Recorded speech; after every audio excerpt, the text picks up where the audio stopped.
Hello and welcome to my channel, Electro Ladyland. And if you're new to my channel, here I look at electromagnetic energy fields.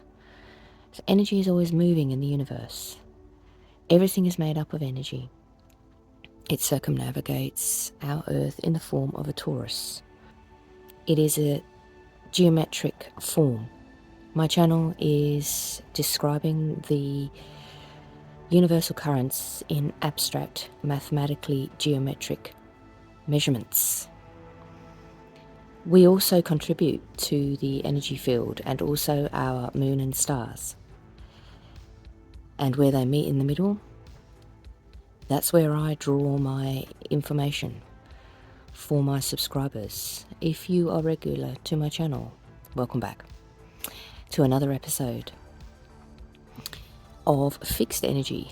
The moon is currently in Aquarius and our Earth is now traversing Cancer. So these energies are more serious-minded.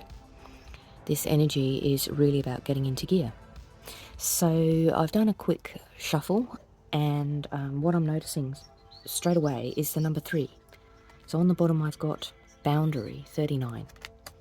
I've also got masked, 13.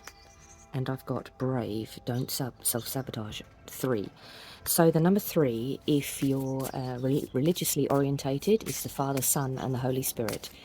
If you're a pagan, it's the Maid, Mother and the Crone. And if you're New Age, it's mind, body and soul. The number 3 represents the triangle in sacred geometry. So the triangle is the first form that has some stability. So something here is stabilizing, and it is not the most stable form. Number 4, the square, is more stable, but the 3 is the beginnings of something more solid. It is also symmetrical, so there is a quality to this energy, the essence of the Cancerian constellation and the Aquarius moon and the age of Aquarius is about the equality of a group situation, and that's what I've got here. So I'm using my favorite decks, and that is the Sacred Sea Oracle, the Dark Magic. I'm feeling an essence of some level of hidden here. That's why I've pulled all my dark magic decks, and I've got a new one. So welcome on in my new Oracle, Deep, Dark and Dangerous. Very nice. So I just feel I haven't been able to read the last couple of weeks because I've had hidden agendas that have come to the surface. And so that's my perspective as the reader, and I've chosen these decks to try and unearth why I'm feeling like there's hidden agenda. Alright, so one of these cards actually does indicate hidden agendas with the masked. So this does actually represent number 4, which is something was hidden. And the number 4, 13 denotes to 4. Everything comes down to a common denominator in numerology on my channel. Something was hidden for a long time with the number 4 here. So in my new deck, boundaries need to be firm. And I've got here hidden boundaries. So we'll look a bit further. And straight under that one, I've got another 2-3 cards. So I've got the 35, Chaos. I've got 36, Focus. And I've got 39, Boundaries. So these are all got the number 3 in. So there could be something chaotic about your boundaries at the moment. Personal boundaries, property boundaries, or even boundaries at work or in relationships. So let's just dig a little further. Hope is on the horizon here with love, and love is blooming. So these are initial cards. There's something here about self-sabotage, not to go down that path. Alright, so they're just my initial cards that have come out. I'm going to choose some for the fixed energy now. Aquarius. So both signs represents water, a watery element.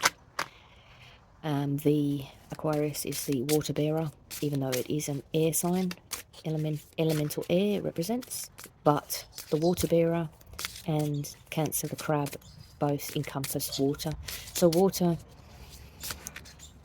can take on various forms. It can be steam when it's heated up, it can be ice when it's cooled down, or it can just be a free-flowing stream, a gentle brook, or it can be the crashing ocean. So I've got a bit of variety here about the elemental energy here. So I've got one that's just come out. Yeah, here we go, darkness. I could not make this up. I was really feeling that, and that's why I've used my dark magic and dark oracle. Okay, I was really feeling that when I sat down to do a reading. So darkness is everywhere in the void of our universe. Most of our universe is made up of dark matter, which we know nothing about. So I've got a little bit of stasis energy here. Chaos. All right. Something chaotic here about boundaries. And can I have a clarification on don't self-sabotage your bravery in the subject of love? Do not self-sabotage. I think I'll just pull that one out. Dark energy. There could be something that has been hidden from you in a love matter, and you may feel like that this connection is chaotic, and the darkness here to do with a love connection could be you may have realised that there's some ill intent or some hidden agenda to do with someone that you have a love interest in, or not so sinister, someone could have come out of the darkness to proclaim their love for you. Mischief. The goat. The goat basically eats anything it wants, and it can climb to high places, and it's a loner. So this would really represent somebody that is a little bit naughty. And I've got the underworld here, so I made a good choice with these cards. Hades represents the underworld. So all I need now here is a raven, and basically I've got dark energy on the table. Okay. All right, so this is the first time I've used these cards, and they're absolutely beautiful. All right, let's just get some few more cards out of my regular decks. Okay, so what is this darkness? What is this chaos? Am I looking at dark matter? Am I looking at stasis energy? Has something stalled? With the number 3 here, is it on a collective level? Is it something that's been initiated? Is it something that's up and running? Is it to do with the community? Could I have a bit more information about where this dark energy, this chaos theory? So the chaos theory is basically that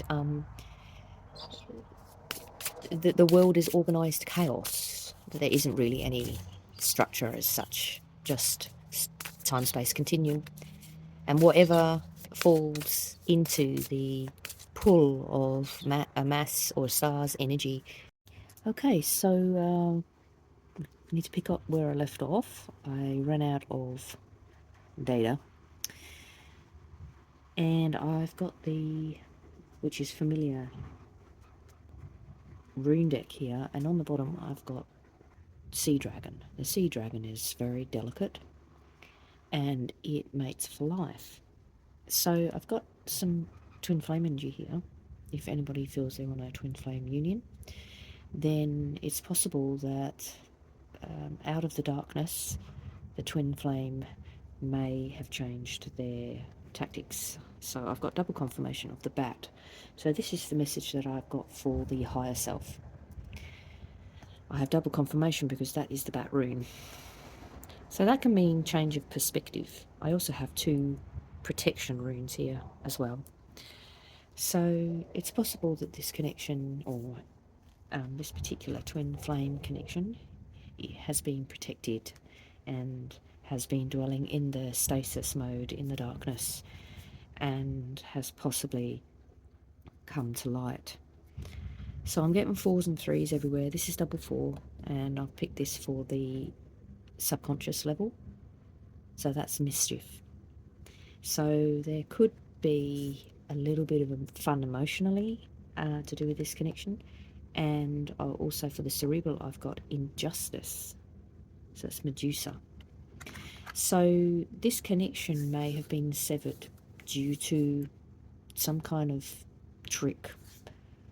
It's in the cerebral energy, which means it could have been interference or some kind of misunderstanding on a mental level. But overall, the energy between the two counterparts is somewhat naughty. And it appears very much alive with these protection runes right here. So I'm just going to read one of these. First of all, the message from the higher self, Isa. I have double confirmation on this one, the bat. Alright, so this is about something coming to a standstill. I was getting a bit of stasis energy coming through. This period of standstill is used, the in-between period, for self-reflection and to build inner strength for when it all starts again. She pulls awareness and resources towards herself, concentrating her power. Isa not only sounds like the word ice, but it also means ice. It is the symbol of the I or self. Alright, so ice is the formative element in many northern European traditions and the essence of all things. Isa is a very strong rune. So there's definitely a strong connection here. The inward-facing quietening stillness can lull you to sleep and to bring bitter cold, and sleep can bring death. So I'm getting that this one of these counterparts may have ghosted the other. And the message of Isa is finding inner strength, self-reliance, self-awareness, and self-acceptance. It halts activity until a change is made.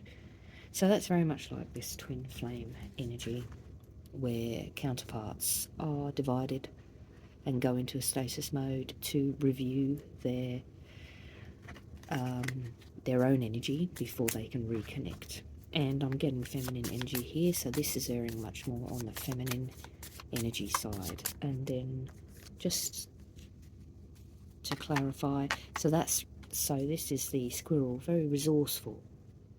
And so I've got one here is resourceful and the other one is independent. So this is the combination of energies between these two counterparts. So this is under the fixed energy, but the twin flame energy was a bit of a surprise package. So I have to go where the energy takes me. So in the Medusa 43, let's have a quick look at that one. This is a new deck, and I hope you're loving it as much as I do. So I'm getting 4s and 3s. So 3s is a connection, a stable connection, but 4s is solidifying. And out of the darkness, this may have reignited. I'm getting a lot of water energy, and the snake is transformative. So this connection may have transformed. So you might fight against injustice, and the injustice is the name of this card. To say nothing in the face of equality or injustice only increases the imbalance. You have the right to defend yourself. Truth isn't always easy or evident. Look deeper. Sometimes the mirror lies. A harsh truth is still a lie. Alright, so in this connection, it went cold because I think that there were too many lies. And it appears that that's now come out of the darkness. There's a duality to this energy: defense, attack, injustice, and justice. Many people only know the half story of the woman with the serpents for hair. They know the hero Perseus has come to slay her as part of his quest. They know the goddess of wisdom.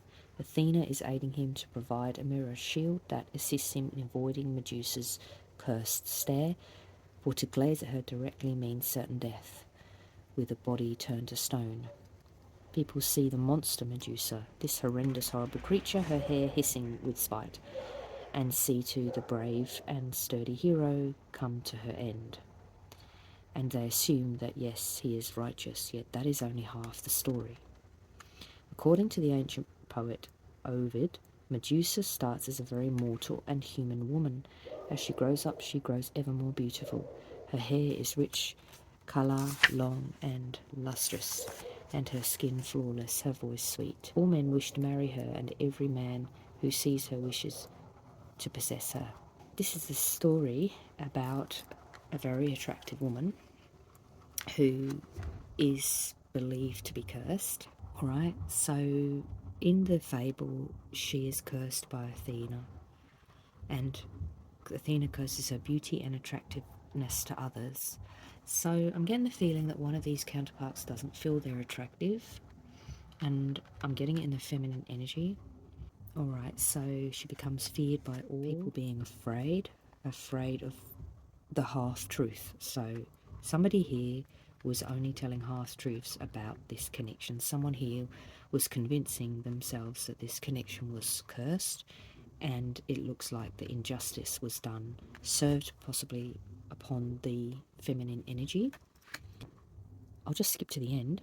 Medusa is innocent in the fable. It's only the half-truth that she was a wicked woman. She is a victim. And after all that happened to her, she had a right to justice and certainly a right to defend herself. She wasn't asking for all that attention and accused of turning people to stone.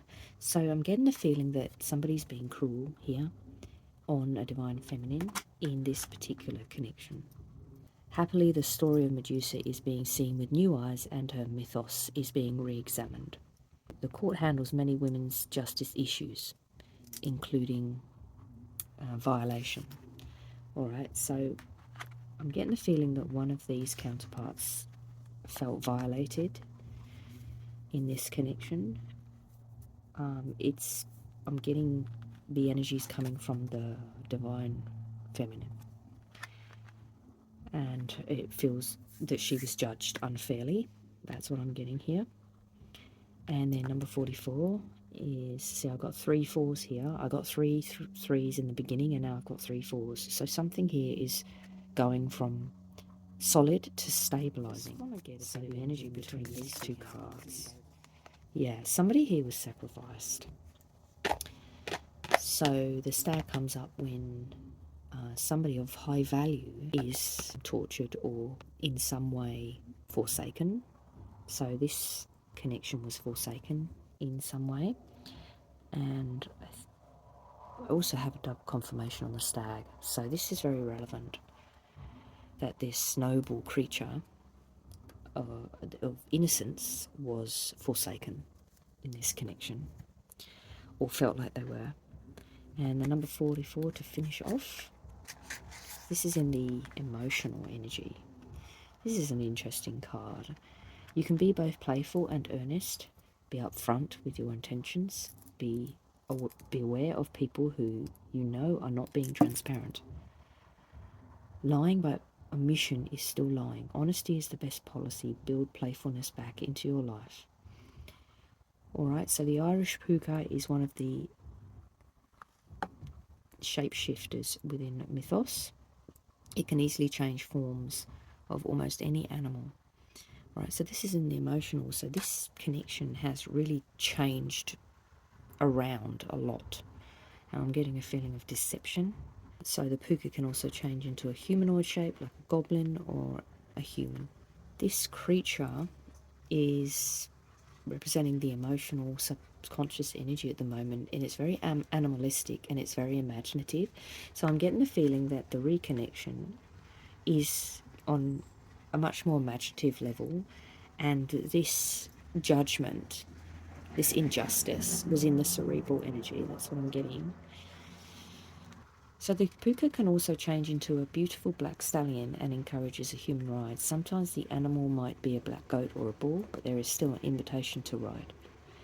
Alright, so one of these counterparts was judged harshly, and somewhere along the line this connection was sacrificed, and someone incurred a harshly injustice. So I'm trying to get a connection between the two, because with this very flexible, very imaginative, mystical energy in the subconscious, I'm getting that they're worlds apart, So let's just see what the manners rune has to say about that. So the intelligent, keenly intelligent mirror. Alright, so both these counterparts are clever people, even though they've suffered quite strong injustices, and they've got this really unusual emotional energy between them, which is quite mischievous, but it's also very imaginative. So this connection is really unusual. So as Manus speaks of joy of clanship and kinship, I was getting 3s in the beginning.